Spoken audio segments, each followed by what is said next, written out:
जब पहली बार अंडे देते हैं उन्हें तो इतना एक्सपीरियंस ही नहीं होता और अंडों को इंक्यूबेट नहीं करना आता। एक दिन में 3-3 बार अंडों को देखना, अंडों को इंक्यूबेट करना, अंडों के अंदर वो एग कैंडलिंग करना। कम एज होने की वजह से जब हम उन्हें गर्म चीज़ें दे देते हैं वो ब्रीडिंग पर तो आ जाते हैं, अंडे तो उतार देते हैं, जिसकी वजह से उसकी गर्माई खत्म होती है और जो फीमेल होती है वो बॉक्स से बाहर आ जाती है। फिर आपके पास आती है, आपने शोर वाली जगह में रख दिया, बच्चों का शोर है, बच्चों को आना जाना ज़्यादा है, बच्चे बार बार उसके बॉक्स में चेक करते हैं, बॉक्स को हाथ लगाते हैं, छेड़ते हैं, तो कभी भी ब्रीड नहीं करेगी। अस्सलाम वालेकुम viewers, this is Hafiz Musab and you watching Rana everybird YouTube channel. I hope so you are all fine. अच्छा जी, जो आज की वीडियो मेरी वो खास तौर पर न्यू फेंसर्स के ऊपर है और ब्रीडिंग सीजन के साथ है कि जिस तरह कि आपको पता है न्यू फेंसर एक बर्ड परचेज करता है, चाहे वो जावा फिंच है, लव बर्ड है। आपको पता है ब्रीडिंग सीजन स्टार्ट हुआ है और हर न्यू बंदे को, हर पुराने बंदे को, जितना भी लव बर्ड फेंसियर है, जावा फिंच का फेंसियर है, जितने भी यानी कि पुराने नए, सारों को इशू आता है। और वो क्या आता है कि एक फीमेल है, वो अंडों पर बैठ रही है, अंडों को इंक्यूबेट कर रही है, लेकिन 7वें 8वें दिन बाद जाकर अंडों पर बैठना छोड़ देती है,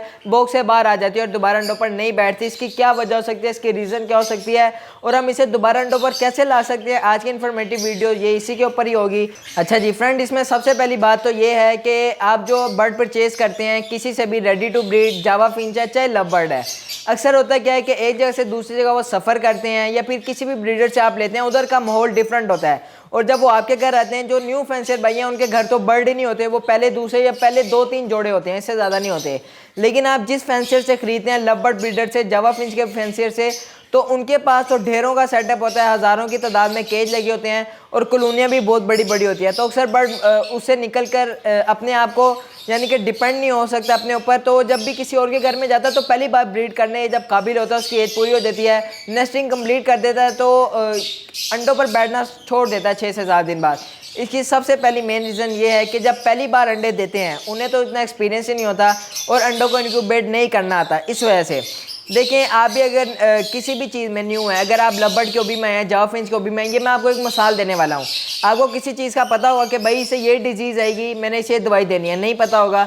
आपको ये पता होगा कि भाई फलाना कोर्स कैसे करवाना है, इनको कैल्शियम, विटामिन, सो फूड किस तरह देना है, इनके मल्टीविटामिन किस तरह पूरे करने हैं। किसी भाई को भी जो न्यू आएंगे उन्हें नहीं पता होगा। अगर पता होगा तो उनका इसमें यानी कि सर्चिंग वगैरह होगी यूट्यूब के ऊपर, लेकिन उन्होंने फिर भी प्रैक्टिकल नहीं किया होगा।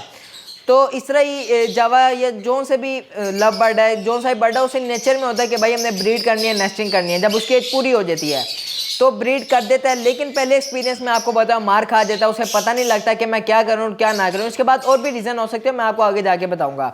तो पहली बार एक्सपीरियंस होने की ना होने की वजह से और बर्ड पहली बार ब्रीड करता है तो अक्सर ये इशू आता है कि वो फीमेल उठ जाती है, लेकिन जब वो सेकंड क्लास स्टार्ट करती है तो ये जो इशू होता है क्लियर हो जाता है। मेरे साथ भी इशू आया था, लेकिन अल्हम्दुलिल्लाह सेकंड क्लच में काफ़ी पेड़ से मेरे जावा के उन्होंने पहले क्लच में ऐसे किया, किसी के अंडे अनफर्टाइल हुए, सारे डेडिंग चला है।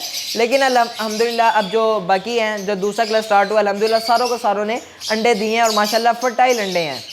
तो पहली वजह ये हो सकती है। और अक्सर भाई बार बार अंडों को देखते हैं, अक्सर भाई क्या करते हैं कि पहली बार जब बर्ड लेते हैं तो रोज़ाना हर एक दिन में 3-3 बार अंडों को देखना, अंडों के अंदर वो एग कैंडलिंग करना, उन्हें अच्छी तरीके से पकड़ पकड़ कर देखना, बर्ड को देखना, जिसकी वजह से उन्हें डिस्टर्बेंस क्रिएट होती है और अंडों में से उड़ जाते हैं। मैं खुद अपनी बात बताऊं तो मैं हर 2 से 3 दिन बाद चेक करता हूं जब वो अंडे देते हैं कि भाई हाँ फर्टाइल हुए, डेडिंग चल तो नहीं हुए। तो आपने ये कोशिश करनी है, उनके बिल्कुल एग कैंडलिंग रोज़ाना उनके अंडे चेक किए जा रहे हैं। एक पेयर है वो डिस्टर्ब होने की वजह से अंडे छोड़कर चला जाता है बाहर। इसके बाद जो सेकंड रीज़न हो सकती है बर्ड्स की, वो ये हो सकती है कि अगर आप गर्म सीड मिक्स दे रहे हैं, एक तो बर्ड की एज पूरी नहीं है, बर्ड की एज तकरीबन अगर जावा है तो उसकी एज 5 से 6 माह है, लेकिन उसने हेड क्लियर कर लिया है, एज उसकी है। और अगर लव बर्ड है, दूसरे हैं, तो उसकी एज 8 से 9 माह है, 10 माह है, तो फिर भी हम उसे बॉक्स दे देते हैं। और वो करते क्या है कि हम गर्म सीड मिक्स कैनेरी की मिकदार ज़्यादा रखते हैं, 100 फूड के अंदर कैल्शियम हर गर्म चीज़ डाल देते हैं, मोरिंगा हर्ब ये डालें, लेकिन एक मिकदार में, और हम ज़्यादा मिकदार में डालते हैं कि बर्ड ब्रीडिंग के ऊपर आए।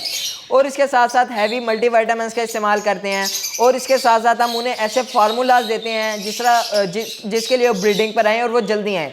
कम एज होने की वजह से जब हम उन्हें गर्म चीज़ें दे देते हैं, वो ब्रीडिंग पर तो आ जाते हैं, अंडे तो उतार देते हैं, लेकिन जब वो अंडे दे देते हैं तो हम करते क्या हैं कि वो सारी गर्म चीज़ें बंद कर देते हैं, जिसकी वजह से उसकी गर्माई ख़त्म होती है और जो फीमेल होती है वो बॉक्स से बाहर आ जाती है। तो एक ये भी बहुत बड़ी वजह हो सकती है जो फीमेल अंडों से उड़ जाती है ये तकरीबन 6 से 7 दिन बाद।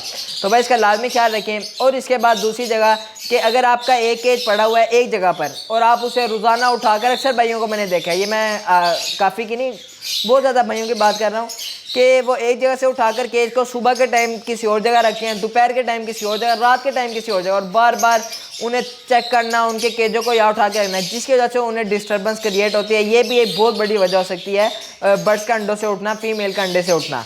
तो ये कोशिश ना किया करें जब भी ब्रीडिंग सीजन है, बल्कि पूरा साल एक जगह से दूसरी जगह केज नहीं जाना चाहिए और हिलना भी नहीं चाहिए। जिनके भी भाइयों के शेड नहीं है, न्यू फैंसर हैं, एक दो जोड़े परचेज़ करते हैं और उन्हें अपने कमरे में जहाँ रहते हैं या फिर छत के ऊपर रख देते हैं, जिधर उनके बच्चों ने रोज़ाना आना जाना है, नाइस डिस्टर्बेंस जिसे कहते हैं, और उधर शोर का बहुत ज़्यादा है, या आप गैरेज में अपने बर्ड्स को रखते हैं कि गैराज में मोटरसाइकिलों का, बाइकों का हारन का, बाइकों के हारन का, सारों का शोर होता है गैराज में बर्ड्स को, तो वो नॉइज़ डिस्टर्बेंस की वजह से भी अक्सर बर्ड फीमेल अंडों से उठ जाती है। लेकिन जावा और लव बर्ड फिर भी कर देते हैं ब्रीड, लेकिन ये ज़्यादातर मसला आता है कॉकटेल के अंदर, रिंग नेक के ऊपर, यानी कि बड़े जो राव वगैरह इनके ऊपर ज़्यादा मसला आता है। जावा फिंच इसमें ब्रीड कर देती है अगर वो पीछे से स्मॉल की आदि हो। अगर पीछे से स्मॉल की आदि नहीं है वो जावा, फिर भी वो अगर यानी कि पीछे मॉल ऐसा है जहाँ से वो शेड में से आई है कि वो बिल्कुल ठीक है, उधर कोई शोर नहीं है और बेहतरीन ब्रीड कर रही है, अगर जो ब्रीडर है, तो अगर आपके पास आती है, आपने शोर वाली जगह में रखी है, बच्चों का शोर है, बच्चों को आना जाना ज़्यादा है, बच्चे बार बार उसके बॉक्स में चेक करते हैं, बॉक्स को हाथ लगाते हैं, छेड़ते हैं, तो कभी भी ब्रीड नहीं करेगी। अगर ब्रीड करेगी तो 6-7 दिन बाद अंडों से उठ जाएगी। और ये मैं सारे जो पॉइंट्स आपको बता रहा हूँ ये ब्रीडर भी कर सकते हैं, ये खाली मैं रेडी टू ब्रीड की बात नहीं कर रहा। अगर एक जगह से आपने ब्रीडर उठाया अपनी जगह, उन्हें ऐसा मोल नहीं दे रहे, उन्हें रोज़ाना उनकी जगह चेंज कर रहे हैं, बच्चे उन्हें छेड़ रहे हैं, नाइस डिस्टर्बेंस हो रही है, तो ब्रीडर जोड़ा होगा वो भी अंडों से उठ जाएगा। तो ये थे कुछ पॉइंट, आपने इसके ऊपर अमल दरामद करना है इंशाल्लाह। अगर ये है तो इन्हें लाजमी सॉल्व करें और इंशाल्लाह इससे दोबारा ये नहीं होगा। और अगर पहला क्लच है, अगर ये सारी चीज़ें सही है, पहले क्लच में अक्सर बर्ड ऐसे कर देता है, मैंने आपको पहला पॉइंट बताया इसी वजह से, तो इंशाल्लाह सेकंड क्लच का इंतजार करें, वो भी ठीक हो जाएगा। वीडियो अगर पसंद है इसे लाइक करें, शेयर करें, चैनल को लाजमी सब्सक्राइब कर दें। मिलते हैं जी इंशाल्लाह किसी और इन्फॉर्मेटिव वीडियोज़ के साथ, मुझे इजाज़त दीजिएगा। अल्लाह हाफिज़।